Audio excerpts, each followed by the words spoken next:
दोस्तों, बिहार एक्सप्रेस में आप सभी का स्वागत है। तो दोस्तों, सुपौल के छोरे को पसंद आ गई मध्य प्रदेश की लड़की। और ये जो कहानी है वो इसी महीने की है, जून की है, जून 2024 की, जहां सुपौल ज़िले के एक लड़के ने जिसका नाम था अजय कुमार, उसने मध्य प्रदेश की एक कन्या को अपने गांव, अपने घर ले आया और पुलिस उसके पीछे पड़ी हुई है। इस कहानी की शुरुआत होती है, ये जो अजय कुमार है हरियाणा में रहा करता था। हरियाणा में एक कंपनी में पैकिंग का काम किया करता था और वहीं पर उसी बिल्डिंग में एक लड़की रहा करती थी जिसका नाम था रश्मि गायकवाड़। वो एक घर में, एक फ्लैट में खाना वगैरह बनाने का काम किया करती थी। उसकी उम्र करीब 18 साल थी और अजय कुमार जिसका उम्र 21 साल था। इन दोनों ने जिस तरह से उम्र का इन लोगों ने भरपूर फ़ायदा उठाया और फ़ायदा उठाकर रश्मि गायकवाड़ और अजय कुमार, इन दोनों ने एक लव स्टोरी क्रिएट की। पहले शुरुआत रश्मि गायकवाड़ ने की। रश्मि गायकवाड़ ने अजय कुमार को पहले प्रपोज किया, जो उसका बयान है, उसका कहना है।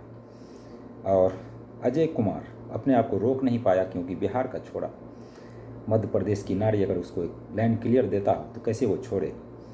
तो रश्मि ने जैसे ही इसको लैंड क्लियर दिया, अजय ने अपनी गाड़ी दौड़ा दी और गाड़ी दौड़ा कर, ये जो रश्मि गायकवाड़ थी ये मध्य प्रदेश की रहने वाली थी और हरियाणा में रहा करती थी। अब ये लोग दोनों में एक दूसरे में बातचीत होने लगी, दोनों एक दूसरे के साथ घूमने फिरने लगे। अब ये बात जैसे ही वहाँ के लोगों को पता लगी, ये लोग वहाँ से झोला उठाकर सीधे बिहार अपने घर निकल पड़े। रश्मि जो थी वो मध्य प्रदेश के विजयपुर के पीतमगढ़ इलाके की रहने वाली थी और ये जो अजय कुमार है ये सुपौल ज़िले के बीरपुर साइड का रहने वाला था। एग्जैक्ट उसका घर का लोकेशन मालूम नहीं, लेकिन सुपौल ज़िले में बीरपुर के आसपास के ये थे। ये लोग घर पहुंचते हैं और घर जैसे ही पहुंचते हैं, घर पहुंचने के बाद ये जो कन्या आई थी मध्य प्रदेश की छोरी, उसका घर के अंदर अच्छे से स्वागत होता है, खातिरदारी होती है। इसके बाद ये लोग, क्योंकि बालिग थे और बालिग हैं, तो इन दोनों ने बीरपुर कोर्ट में जाकर बाकायदा कोर्ट के सामने ये इकरार किया कि हम दोनों बालिग हैं और हम दोनों शादी करना चाहते हैं। वहाँ पर इन दोनों का बाकायदा जो वो शादी करा दी जाती है। शादी करने के बाद उसका जो मैरिज सर्टिफिकेट है वो तो दे दिया जाता है। लेकिन गुड़गांव की पुलिस और मध्य प्रदेश की पुलिस दोनों इन दोनों को ढूंढ रही है। खास करके मध्य प्रदेश की पुलिस जो है इसके पीछे पड़े हुए हैं। बीरपुर पुलिस आई भी थी, लेकिन ये जो अजय है और रश्मि गायकवाड़ है, ये दोनों का कहना है कि हम लोग बालिग हैं और हम लोगों ने अपनी मर्जी से शादी किया है और इस शादी को कोई तोड़ नहीं सकता। बाकायदा हमने कोर्ट में शादी की है। लेकिन जो रश्मि के घर वाले हैं वो मानने को तैयार नहीं और अपनी बेटी को किसी तरह से यहाँ से छुड़वा कर ले जाना चाहते हैं। और इसीलिए मध्य प्रदेश की पुलिस वो बिहार आई हुई थी, सुपौल ज़िला आई हुई थी और इन दोनों को गिरफ्तार करने के लिए आई थी। लेकिन करे तो क्या करे, पुलिस मजबूर है, क्योंकि इन दोनों ने अपनी मर्ज़ी से शादी की और बाकायदा कोर्ट का जो मैरिज सर्टिफिकेट है वो भी इन लोगों के पास मौजूद है। अब पुलिस जो वापस चली गई।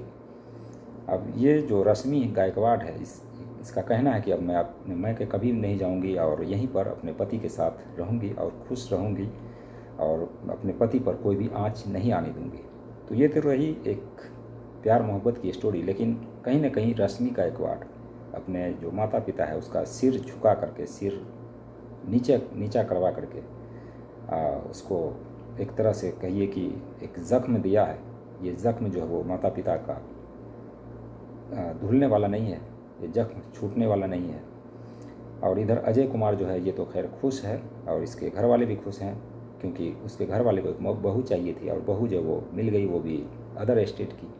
तो ये लोग खुश हैं। लेकिन जो रश्मि के माता पिता है वो काफ़ी दुखी हैं और उसके ऊपर जो एक यूँ कहिए कि पहाड़ टूट पड़ा है। ये थी एक कहानी, छोटी सी कहानी, और मुझे लगा आप सभी को कि सुपौल ज़िले की है तो बतानी चाहिए। खैर, इस कहानी को लेकर आपके मन में जो भी सवाल हो, जो भी राय हो, क्या अजय कुमार ने और रश्मि गायकवाड़ ने, इन दोनों ने सही किया? हालांकि कानूनी तौर पर देखा जाए तो ये सही है, लेकिन वही है कि फिर गांव समाज में नाक भी कटती है, माता पिता का सर भी जो वो शर्म से झुकता है। तो तो इस बात का भी ख्याल रखना चाहिए। किसी भी लड़की को इस तरह से भगा कर लाना मेरे ख्याल से ठीक नहीं है। हाँ, शादी करनी ही थी तो उसके जो माता पिता है उन सब से बातचीत करते, उसके बाद शादी करते, और तब उसके बाद जो है एक को कहीं ना कहीं एक बात होती। लेकिन ऐसा हुआ है। तो कहानी को लेकर आपके मन में जो भी सवाल हो कमेंट सेक्शन में ज़रूर बताइए। चैनल को सब्सक्राइब कीजिए। मिलते हैं नेक्स्ट वीडियो में, तब तक देखते रहिए बिहार एक्सप्रेस यूट्यूब चैनल।